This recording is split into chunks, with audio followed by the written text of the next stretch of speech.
Good evening, everyone. Welcome to Open Out. This is a two-day symposium that we have organized for all of you, parents, teachers, and anybody who's interested in children and working with them. Today is the first day and the first panel discussion that we will be presenting.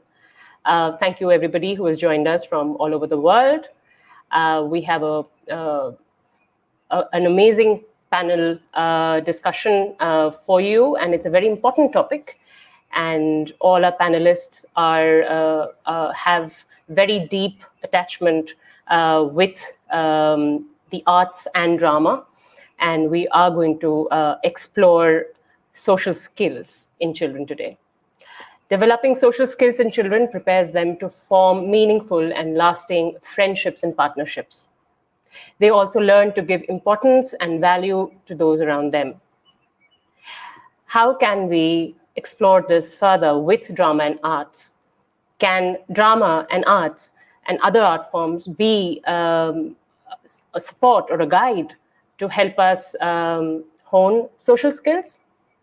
Can social skills just be a single skill, or is it a group of different skills that we need to develop and work on throughout our lives and not just while we are children?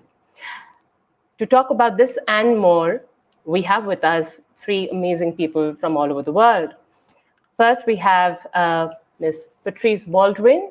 She is an internationally acclaimed drama for learning expert and was the president of the International Drama, Theatre and Education Association from 2010 to 2013, and thereby the drama representative for the World Alliance of Arts Education for 3 years. She has been a speaker and workshop leader at conferences and universities in around 40 countries. She was a chair of National Drama UK for 11 years until 2015, and is currently a director of the UK's Council for Subject Association.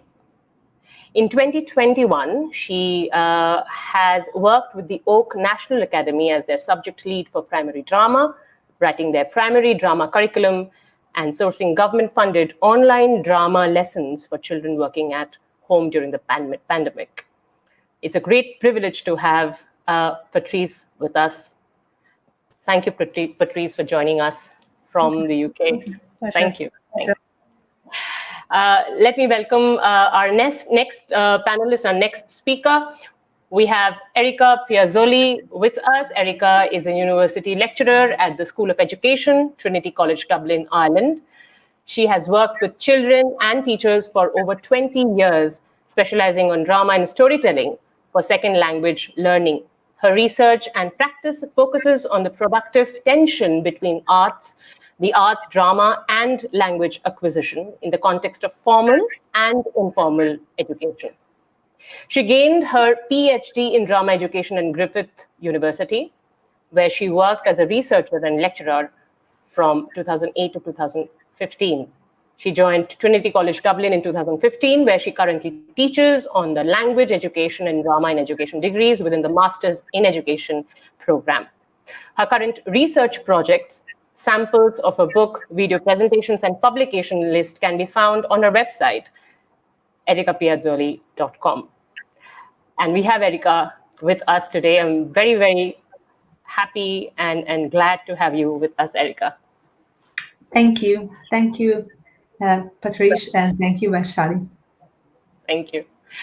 Our last panelist is Juhi Mehta. She is a friend, and she is also an amazing educator who has done a lot of work in bringing in creative arts in regular school curriculum and started her own school. Juhi has been working in the field of education for the past 26 years with a focus on creativity in education as a teacher, trainer, and parenting counselor at various schools across India.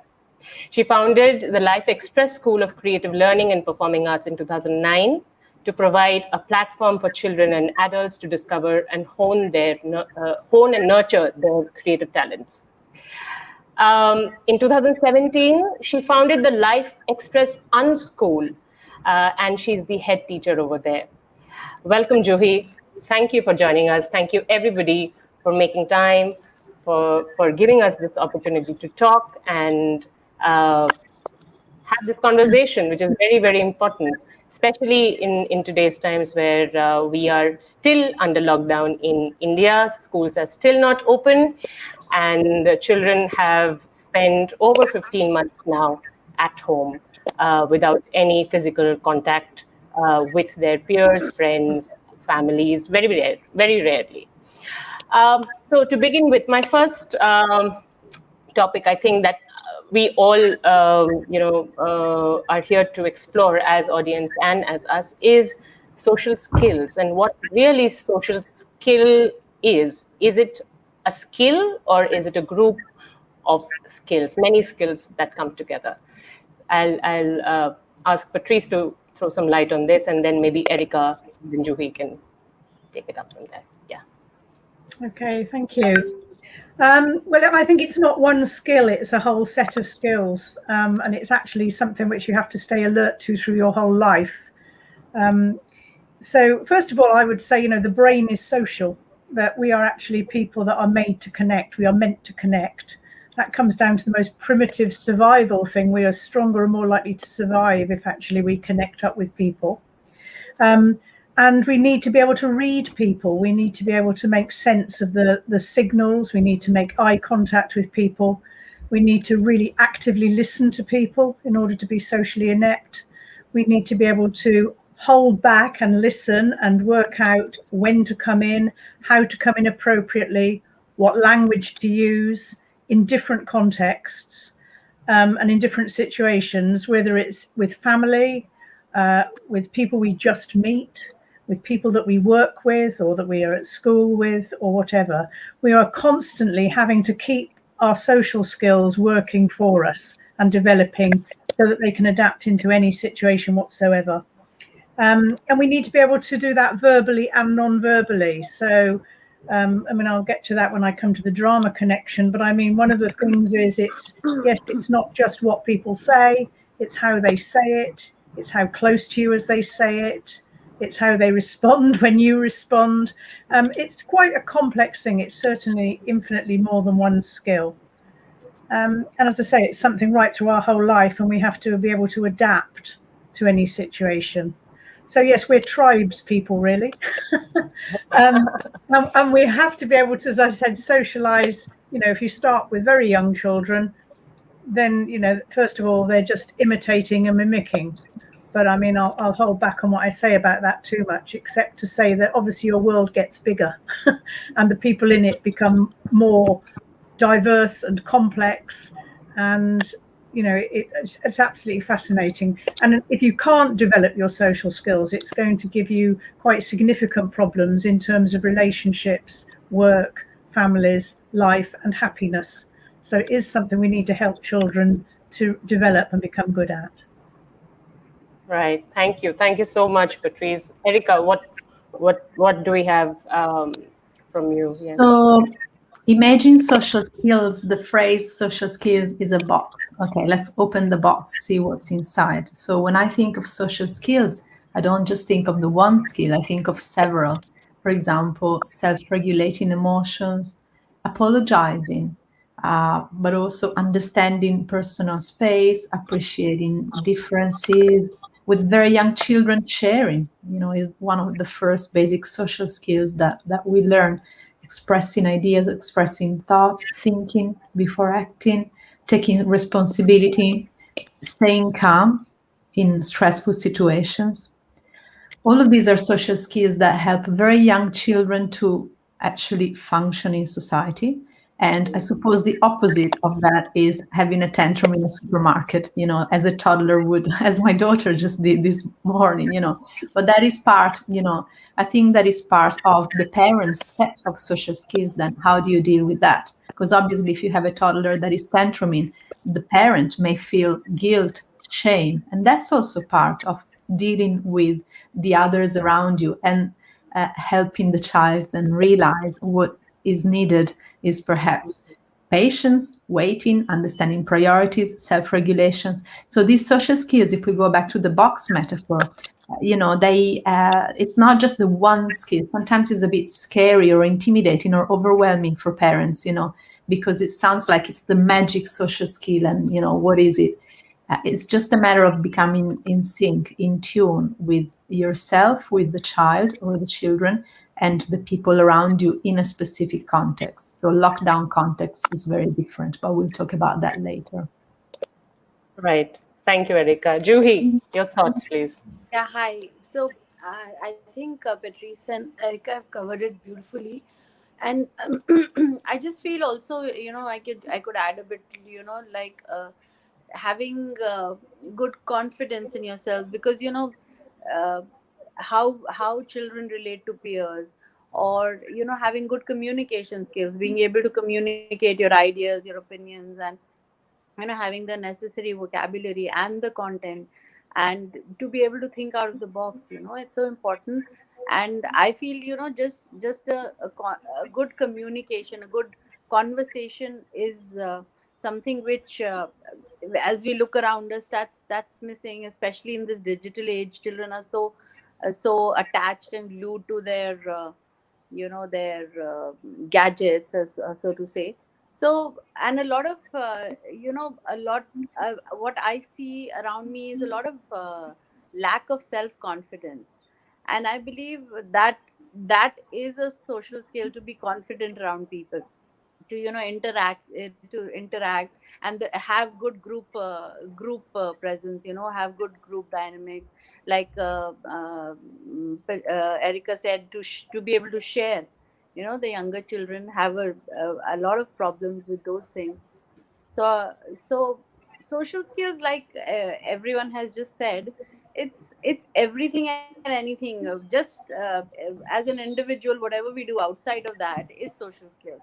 So right from speaking and actually stopping to listen to somebody else, and be able to listen to other people's ideas and opinions, to be able to accept them, or to be able to say something about them, or to be able to imbibe them. All of those things are very necessary, but sad to say, we see a lack of all of this in children these days. A lot of it in adults as well, but of course we're speaking about children right now. But yeah, so I think everybody's both of them just covered everything, most of what I think as well.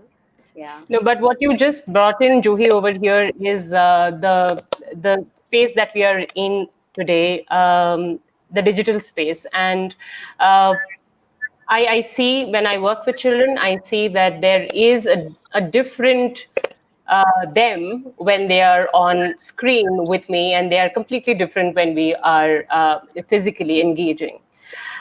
Do you see, Patrice, I'll ask this question to you, because you have worked on this online curriculum that you have developed for the primary years, especially at that age. Do you see that the medium of conversation or communication, which is digital at the moment, does that kind of alter the way we are communicating or engaging with our peers?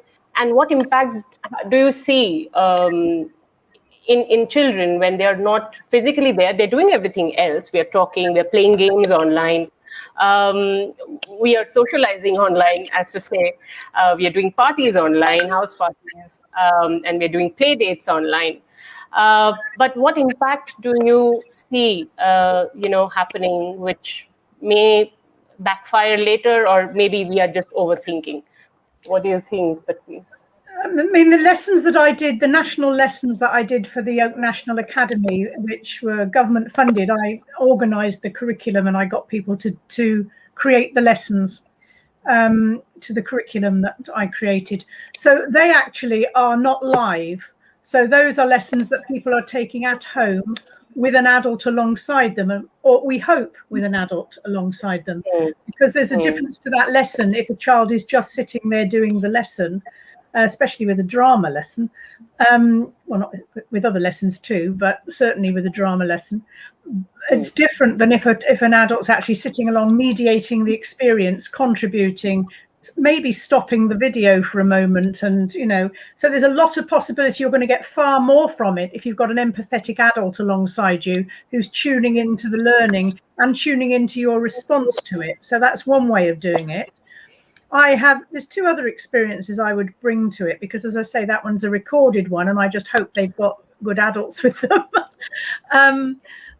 The other one is a professional one. I've been doing a lot of training online for National Drama, which is our main subject association in the United Kingdom for drama teachers and theatre educators. And I've been doing a whole series of live 1.5-hour sessions.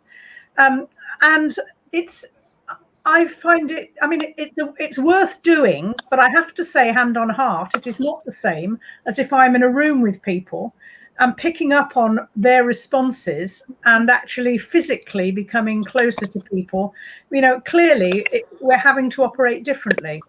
And I'm not necessarily doing the live drama with them. I'm telling them what they can do with their classes. However, I've also attended conferences where people have been doing some quite interesting live drama online. I attended one in Austria where I was invited. Well, I attended it in my office, but the conference was in Austria, and it was very interesting. And they had they had two, a man and a woman improvisation artists. And we were in the chat giving suggestions to them, and they were picking them up and improvising with what we suggested. And I did feel we were really connecting and we were being creative, and that was a different experience again. And then the final experience I'll bring to it is that I've got 3 grandchildren now. My daughter has got a child who will be 5 in September, and some twins who were born a few months before lockdown. So I missed an awful lot of cuddles, which I'm very sad about, because touch is massively important. And of course, that has affected us enormously with the pandemic. But what I did find myself doing was a lot with my 4-year-old granddaughter, which really developed because we kept that sustained relationship going and it was on screen. We were storytelling, we were story creating. Sometimes she was putting costumes on and performing for me. We were improvising. We were doing masses of different things. And because we were doing it often, I was having to come up with more and more creative ideas. But what was interesting is it did develop a different type of opportunity that certainly was worthwhile. It definitely was worthwhile. And we're still doing it. We did it again this week, but I'll see you next week. No, I mean, Erika, if you could come in over here. Last year when we did this conference, I mean, the workshop that I was a part of, and we could do this because I could participate in it because it was online. If it wasn't online, I wouldn't have been able to participate because I've been traveling all the way to Ireland, and doing it is a big task. So somewhere online, the digital medium has brought us closer. Does that also, in your experience, Erika, with students that you are working with in your college and outside also online if you're working, does that build Patrice said, a different kind of a social skill? So does that also bring in worth of time and of the kind of opportunity that you feel you can give to your students when you're working with them? Yeah, that's a good question. I think a lot of us facilitators are still trying to resolve that. I think it does. I've worked a lot with the online medium, especially what Patrice was talking about, in a creative way. So using the chat functions, trying to work out ways to involve and engage students of all ages, really. And an experience that comes to mind is during the second lockdown here in Ireland. That was particularly tough because it was unexpected. We all thought we had it sorted with the first lockdown, but then, it was presented upon us again. And the morale was really low. So I started a module thinking that we'd have a few weeks online and then we'd go face-to-face. It ended up being the whole module online, so 12 weeks. And with the students there, I have to say that even though it was online, we managed to create a sense of intimacy, almost like digital intimacy in the drama, in the art space, which was very special. I was looking forward to every Wednesday morning, to see these students, and we shared that. We, even before we started recording the session, we'd have, a frank conversation. And perhaps because during the lockdown, we couldn't really speak to anybody. This was like an open, honest, effective space where we could share what was going on and then go into the drama. And also the stories that I picked as the beginning points for the drama. I had to pick them very carefully because they had to resonate but not be too direct, which I'm sure we'll talk about later, but that's massive. So I think somehow that worked really well. Now, there was then a third lockdown that was even tougher for us in Ireland because it was about 5 to 6 months. And in that instance, I had another course online, but for some reason, I didn't think there was the same spark. So what I'm trying to say is there is no, one size fits all.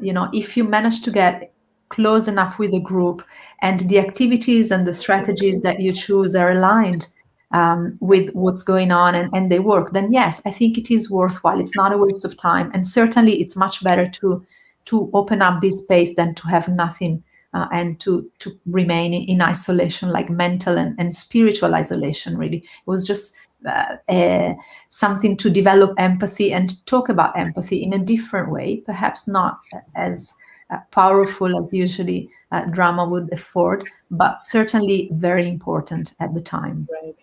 Right. Thank you, Erika, for that. Juhi, if you could come in with your experience of the school that you are running, unschool that you're running, rather. So schools are spaces where we go connect, socialize, and also learn, by the way. So in this situation that the pandemic threw us into, how difficult or easy was it for you as a school leader to keep that communication, keep that socializing alive online? Did it work for you? What were your struggles? So, I mean, a lot of people have been telling me, I have so many colleagues, all not only in India, all over the world, where I hear, that it's so difficult to keep the students engaged in that class that they are doing, whether it's English or maths or science or anything like that. But fortunately, we have not had too much trouble with this. I guess it is because of the way we do our classes. It's really amazing that students have been engaged. Like, we have right from 3-year-olds to about 13-14-year-olds in our school, and so because we have always had a lot of very creative classes, right? So in every class we use a lot of creative concepts. We teach all our lessons with a lot of music, with a lot of dance. There's a lot of art involved, there's a lot of storytelling, there's a lot of drama. So it's all going on at the same time. So because of this pandemic, the only thing that happened was that we can't meet each other physically. But because all of this is still going on, I mean, of course, I think the children adjusted to it much better than us. Yes. It took us a few days or maybe a week to sort of get adjusted to speaking, just looking at them on the screen. But children were just fine. And what we do is once a week, or if the children ask for more days a week, we do a bit of circle time where all the classes, all the children, all the teachers, we all get together in one meeting, and what we've drawn during the week, or what did we learn, or what is happening. If you want to show a picture, if you want someone to see if you've traveled somewhere and brought back something, things like that. So we share that a lot. And there are some children who want to show, they want to perform, and they just perform a little dance, or they'll recite a little poem. So it's really interesting. Usually we do it on Fridays, and it's really nice. And I'm enjoying this a lot. I mean, I love being with the kids, like Patrice was saying. She was, of course, talking about her grandkids, but that cuddles and, just physical touch is what is, I think as adults, we are missing that. But the children have adjusted so well and so beautifully. And I have found, like, because it's been a year and a half, we have found different ways of, I think I'm becoming more of an artist now, because I was always very terrible at drawing and sketching and stuff. But what I figured out, that while we are doing a physical class, so if a child has to draw a turtle or something like that, then we will just show it to them on the board, or just tell them, okay, why don't we do this. But now, actually showing a real life video and saying, okay, this first, this line, then this line. So what I do it on my whiteboard behind me, and they do it in the notebook. So I'm also learning how to draw and sketch now. It is really interesting. So what I feel, the difference between the way we are doing it and other schools are doing it, people I know, is because we are engaging the children's creativity. So we actually have hour-long classes. Now, there's been a whole lot of research on this, about the attention span, this and that. But for the past 4 years, we've been noticing that, even a 3-year-old is able to sit for an hour-long class, whether it's maths or English or EVS or whatever. It's just the way, if we are able to engage their creativity, right? Because they love to talk, they love to discuss, they love to ask questions, they love that bit of extra storytelling we do around that topic. So maths teachers are doing it, science teachers are doing it, they're doing drama. Sometimes I hear, sometimes being the head teacher, I just try to go into the various classrooms, just sneak in there and see what's happening. And I see the science teacher trying to sing a song or something, which is really amazing. She didn't do it earlier, but she's doing it now. So that's really great. That actually brings me to the point that engagement through drama has actually enhanced not just school curriculums, but I think across the board, it has enhanced. The teachers and schools have realized somewhere that bringing in engagement through body, through arts, through drama is very, very important. If we can come back to the topic of discussion, social skills through drama. Patrice, in your experience, drama, how have you seen drama playing a role? Can you share some experience with us, some anecdotes where you have actually, and I know you have such a broad experience, there might be many, but any transformative experience that you remember of a child who transformed through drama as a more confident or a more self-reliant person? Yeah, it's interesting because I used to be a local authority advisor for arts in schools, and I set up a project. You may be familiar with the Facebook group D4LC, Drama for Learning and Creativity. And actually that was initially a project which it ended up with 300 schools involved in it, and it actually had research attached to it. It was externally researched by the University of Brighton, but also the teachers themselves were action researchers in the project at different levels, which they chose. And we also offered training. So there were different levels you could come into. It also wonderfully was free because I managed to get funding for it. So it really for a while was very vibrant and had lots of people involved, and it was great. But what was interesting was we connected it, the schools had to choose what they wanted to try to improve through drama. And it could be anything they wanted. And we would work with them in a sustained way to help them.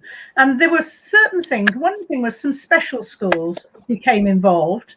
And there were teachers there that were working with children, sometimes with learning difficulties, sometimes with behavioural difficulties. There were different types of special school.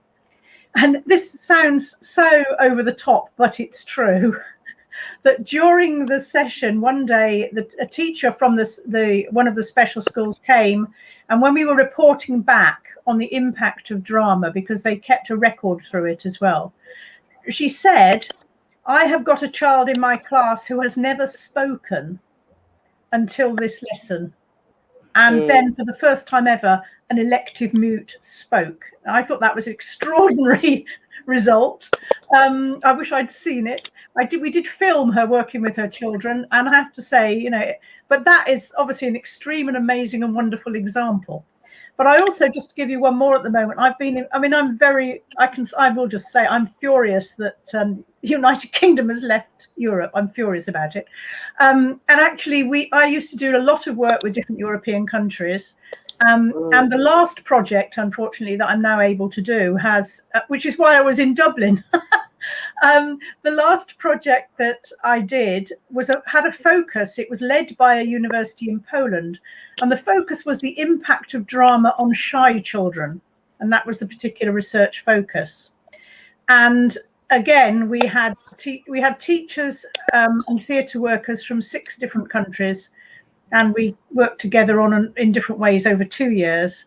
And the project has now come to an end in the last 2 or 3 weeks and is being published.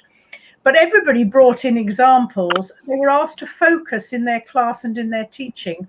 The teachers themselves decided on children that they thought were shy. I mean, that's a complex thing to unravel, but let's just say they located a child that they, and luckily I was able to go and visit some of the classes working and talk with the teachers about what was going on. But undoubtedly, and you can't say, to be honest, it was entirely drama that did this, because there will be other things going on as well. But certainly, certainly it was becoming very evident that the children that they were focusing on, the ones that I particularly focused on and connected with, they were actually becoming socially slightly more involved and outward. I mean, they're all different, but certainly it was having an impact, and the teachers reported those impacts, and they're all in the report. And going back to the D4LC project, some teachers particularly chose social development as their focus. And I have got in my book, School Improvement Through Drama, I gathered it and I wrote about it. And in that book, I've got examples of head teachers, teachers, children, all speaking around the difference it's made in relation to their social development. So yes, there are plenty of examples of it in our practice. And of course, I often work with children I don't know or teachers I don't know. But certainly if I go back to when I was a head teacher of a school and I'd got my own class as well, you know, you could see that the children that were coming forward in the drama and suddenly speaking out were not necessarily the same children that were doing well at what the government deemed were the important tests. And some children really wanted to get with certain children in drama. You know, it was quite interesting. Some of the more academic children were actually going because all the ideas were flowing from a little chap who actually struggled with his reading and his maths, but was brilliant and full of ideas in drama, and they all wanted him in their group. So it was doing quite a lot for him socially in a drama lesson. Right. Actually, when we work with children over here and we use drama and we work with drama conventions and different other things, also arts as well, we usually see that there's a sense of quickly achieving something, and that sense is not from the student as such, but from the parent, because somewhere I feel there are many parents who are watching us over here. There is a real quick need of, getting the child to talk, to collaborate, to speak, to critically think, because these 7 C's and 5 P's and I don't know what of 21st century skills that, is going on the internet, just type 21st century skills and there's a huge list that comes. So it bothers parents at times. And then they want their child to speak fast, get involved in the classroom faster than the others. So that is something that I see happening in classrooms, and especially digital classrooms. Why? Because the parent is with the child now. Erika, if you could just come in over here with the concept of drama, art, and patience. Okay, I wasn't expecting that. It's funny. Everyone always tells me I'm very patient when I'm teaching. So it's something that I can really relate to. Now, patience I think as someone patient, all my life, someone's always made that comment, and I do think it's probably true. I am a patient person. I think to be patient as an individual, you need to have, going back to social skills, you need to have a combination of empathy, being able to listen, and also being able to just relax into things. So breathing also comes in. Breathing is something that sometimes is so underestimated at school and in life in general. So I think that when we have children, talking about children is very general. I'm going to pitch this example for, say, the 6 to 8 year olds. So they want to quickly jump into things, and they're so excited about life. Everything is vibrant, everything is new, everything is around them for playing. And then, they start schooling and education, and there's that sense of, clipping their wings, and, they have to be sitting and silent and all that. So I think there's that tension there within, as soon as then you say, let's play, they are so excited about doing something which is active and more in contact with their playful nature that patience goes out of the window. But if you have a group of young children and you do a drama project, they need to be negotiating terms. You need to build towards something which may be, a source of tension, and you need to patiently get there. You can't skip all the steps. So I think even just something as easy as introducing voice. I do a lot of, I'm very fond of breath techniques and voice work. So even just introducing a little bit of mindfulness at the beginning of each class, which is very aligned with what we do in drama and the arts.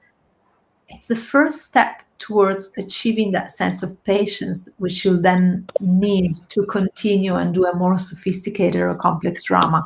And I think patience goes both ways. So you need to help children to realize that patience is cool, because without patience, we wouldn't really get anywhere. We'd get there too fun, and then we've missed out on everything. And something else is for the teachers as well. Teachers need to be patient, because sometimes you just want to get there. You've got this pressure to tick the boxes, imposed by the syllabus or everything, and so you just completely forget about patience. About 7 years ago, before I joined Trinity, I was employed for 6 months by a private school with the task of implementing a new pilot project there. It was a primary school, so I was looking particularly at 8-year-olds. That's why I made that example before. And they asked me to teach. It was in Italy, and the children didn't speak any English, but they asked me to teach science, maths, music, and history through English. With no Italian spoken at all. So I said, I can only do this using drama in education, because that's the only thing I know, if you want me to go ahead, let's do it. Otherwise, find someone else. Lucky enough, the director was very flexible, and we had to go for 6 months, talking about transformation and patience. Initially I wanted to do some things, realized they weren't going to work. Large classes, no English spoken whatsoever, and a number of priorities in terms of curriculums. I have to teach, concepts related to the curriculum in a language they didn't understand. So for me, patience came in the form of story and doing what I love. So having picture books, every couple of weeks we change picture books, and we use picture books to go through the topics. And because the children realized I was really digging it, because I love stories, I was so happy to be there. And it was, like a deal. First they were studying the situation, studying me, and then they became to really enjoy what we were doing. And the patience came because I had to take my time, and it wasn't, before, say, 2 or 3 months that I could, get into more complex drama structures. But that patience really paid off, because I could see, the children that were labeled by the classroom teachers as, the little brats, the ones that, just give them something to do, don't bother, because they never listen, or, they're a bit slow. Those children left behind, they were the ones that were shining through the activities. And so I think this is really important, because some children fall through the cracks in the classrooms just because of no patience, of being labeled to begin with. Because it's convenient, and we need to make sense of situations, and labeling, is one way for us adults to do so. But it's a real disservice. So I think through doing something you love as a teacher, for me it was story, for you listening at home, or for parents, it could be something else. This is what we need to discover and to engage with our children, both at home and in the classroom. Right, but you're also a parent of a toddler, Erika. How do you see that coming through the amount of listening that is important? Because I think in social skills, when we build, the first thing is to listen and respond. So how difficult it is it for you as a parent to maintain that? Because it becomes very difficult for parents at times, especially because everybody is at home, work is at home, and there's a lot of work. Especially during the lockdown. So my daughter was at home, I was at home. I was very, very, very busy because the universities went online and we had tripled the amount of workload. And little children, young children, are very demanding, in the amount of attention that they need. I think, and also I should say something that I underestimated before having children. Parents are tired. So you say these wonderful things about parents, but then at the end of the day, parents are sleep deprived, tired, and they need to cook the meal, and make sure that the house is running. So, we need to be realistic. What worked for me, especially during the lockdown, where I had my daughter Sophia at home all the time, was to identify a solid 15 minutes a day of what I called quality time, where we just, nothing else mattered, the house was a mess, or just a time to connect. And again, that was through story, because I love stories, and that's, you have to start from where you're at. So, I got a lot of story picture books. In fact, the same ones that I used with the 6-year-olds, because they're the ones that I had, a connection with. And, we'd read a lot of stories and would play similarly to what Patrice was saying, with costumes and that. But even, at that age, you don't even need costumes. You may just need, a little object that is lying around. Yeah. And also listening to the toddler, I think, is really tiring because, for example, my daughter is yet not able to communicate verbally, bilingual. So she's speaking with some words, but she's not really able to express. So you need to listen for the non-verbals, and that can be tiring. But I think for parents in lockdown with children at home, there needs to be a priority in terms of separation. Okay, I have a lot of work, but I'm going to dedicate this 15 minutes, this half an hour, this X amount of time to just being with the child and listening to what he or she needs, and could just be hanging out, and doing something physical like a game, that is more motor skills or whatever. But I think it's, that fine line between not overthinking and organizing every single activity, super structuring, but also dedicating some time to the child. Right. Thank you. We have some questions already. So I'll just take Dr. Ashish Ghosh's question over here. So he's talking about redefined relationships in the social space at the moment. What difference does pandemic-induced online exercises rework on social skills? That's what he is asking. The relationships that change over the time because we are only engaged digitally. Does it really change? Or because we are still in lockdown, we still have to go out and meet. All of us are skeptical about how the children are going to take this school going back to school and socializing again. Will that happen? What do you think, Patrice? I mean, anybody can. This is an open discussion, so anybody who feels. Sorry, you cut out. I didn't hear the beginning. So could you? I'm sorry if you wouldn't mind asking me again. Is it children adapting to going back into school?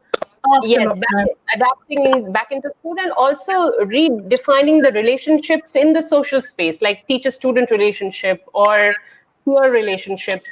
What do you see? What do you foresee that happening in schools?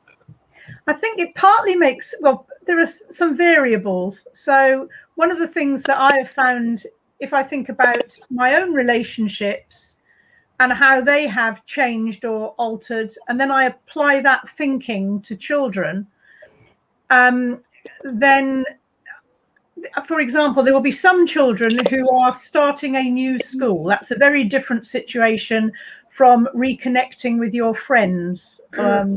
Some children will have been in situations with brothers and sisters and other children, and some children will have been entirely by themselves with an adult. So the experiences they've had of lockdown have been very different.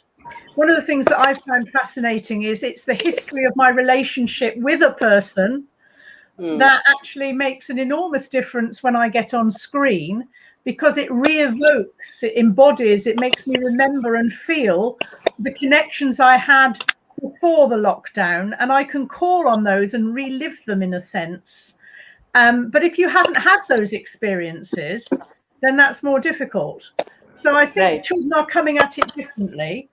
And also we're breaking, I mean, it depends again whether or not schools are keeping children in bubbles. I don't know, it might be different in different places. But I've been talking to some head teachers recently about work that I will be doing in the autumn. They all seem to be saying something different at the moment, if I'm honest. So, and training days that I'm doing in schools. So some schools are saying, well, yes, we want a training session, but you can't go near any of us. We have to all be 2 meters apart. One school is saying to me, I want you to work with the children, but they can only be the children in that bubble. And I think children are having very different experiences, and it certainly will be different in different countries as well. So I don't think there's really a sweeping generalization I can make, except that I think people are hungry for some sort of normality and connection. They're hungry for touch. They're hungry for real communication. And I take your point earlier. One of the wonderful things has been that we have connected like we are today in ways that we might not have done with people right around the world. I mean, the sessions that I've been running for National Drama, people have been joining at all sorts of strange hours of the days and nights in their countries. We've joined up. What we probably wouldn't have done if it hadn't been for the pandemic. Not in that same way. But again, countries I've worked with where I know the people, we're calling on what we already know in those relationships and experiences we've already got. And that is different from the new ones. But we just have to be flexible, and we will be, because we're human beings and we have to survive. So we'll find a way to do it. And I think it will vary from school to school, teacher to teacher. It's going to vary, but we'll do it. We will do it because we're survivors. Yes, we are survivors, and we are all a tribe. Yeah.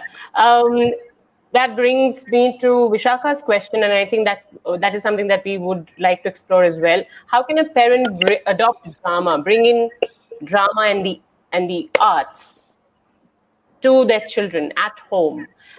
Here, Vishakha is talking about responsibility, but general social skills, building responsibility is one of the skills, but generally bringing social skills into the being. How can a parent bring in drama or arts? Anyone?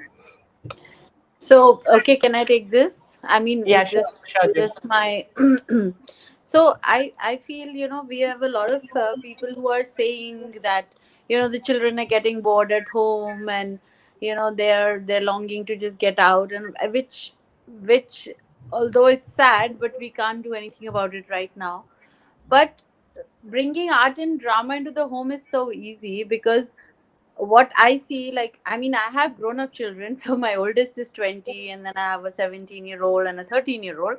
But we still, the things that we were never doing earlier, we're doing now. So every day we've decided to get together and jam. So our jamming happens usually after dinner, before bedtime, and everybody will pick up their instruments and we'll sing songs. Sometimes we have a prayer time, so we'll sing worship songs, or some other part of the day we do a lot of Bollywood dancing and stuff. And sometimes I embarrass them, because because I just get up and start dancing, and they're like, mother is really crazy. But they're having fun, because that sense of depression that people are getting, we need to break out of that. We need to just make things just like more active and happier, and a lot of storytelling happening, and a lot of also what is happening is what I've used this time, that I am getting my children to do storytelling with other little kids online, which they would not have done earlier because they had very busy and long days. So because their days are shorter now as far as academic work is concerned, so what I do is I'll just give them a student of ours or whatever. Why don't you teach this song to the students? So they are doing it online. Or why don't we do a dance? Or why don't we do a bit of poetry? So we have a lot of students right now preparing for their Trinity exams, right? So we have like 6-year-olds and 7-year-olds. So the older students, and now they're working with them, the older students who have already taken some Trinity exams, they know what to do. They are helping with the training now. So they are connecting with a child who they don't know, but they're connecting with each other, and doing a lot of music and dance and drama together. And I personally, in my home, we are enjoying this time because all of my children are cooking now, and I'm just enjoying all the meals, not doing anything. And food has become very staying healthy, and food has become very important. And my two older boys love cooking, so they're making lovely stuff for me, and I'm being this mother who's just sitting and enjoying all this. The roles have reversed, and I'm really enjoying this. But I also feel, it's just a mindset. I feel, whatever situation we are in, if we are creatively engaged and just look around us and just make use of whatever is around us, then we can actually it stops being that something like you've been tied down to your house and you can't go and meet people. You can meet people, you can talk to them, you can interact with people right now. But more than that, I feel if if children are doing things all day, learning new things, I don't see that happening really in the children I associate with, as far as school is concerned or at home, because I think it is up to us. If we keep on grumbling and complaining about it, I think we pass it on to the children. We should just tell them, I'm happy that I'm sitting at home and enjoying a more relaxed life. Although work has, like Erika said, has tripled, but even then, it's nice just being at home and working from home. So it's just the perspective we take, on it. I feel, what are we communicating to our children through our words, and how we are being around them. And as far as this question that I think Dr. Ghosh put up, how are they going to get back to it? I think we have, as a race, we adapt very well. I think children have adapted well to this pandemic situation. And once they're back on campus and schools and on the streets, I'm sure they're going to be just fine, except this part which Patrice brought up, is that the children who have started school during the pandemic time. Yes. So they have just started online classes. Their first bit of education has been online. They have never met these people before. I really wonder, because I don't have any kids like that, but I wonder how they are dealing with this situation, and how they're going to be when they actually go back to the class, when they go and enter a real classroom. I don't know about that really, how they'll deal with that. Yeah. Yes, Erika. I just found myself in this situation, in a similar situation a couple of months ago. So before the first lockdown, we were just about to start a new project that involved doing some drama and artwork with groups of young adults, well, children and young adults, so 16-year-olds to 20-year-olds. But the thing is, so we had to pause because of coronavirus, and then here in Ireland, schools opened again in April. So the 12th of April was the big day, that schools reopened. And so a few weeks after that, we were able to go into this particular space. It was refugees and migrants, and it was a particular center that worked with 16 and 17-year-olds.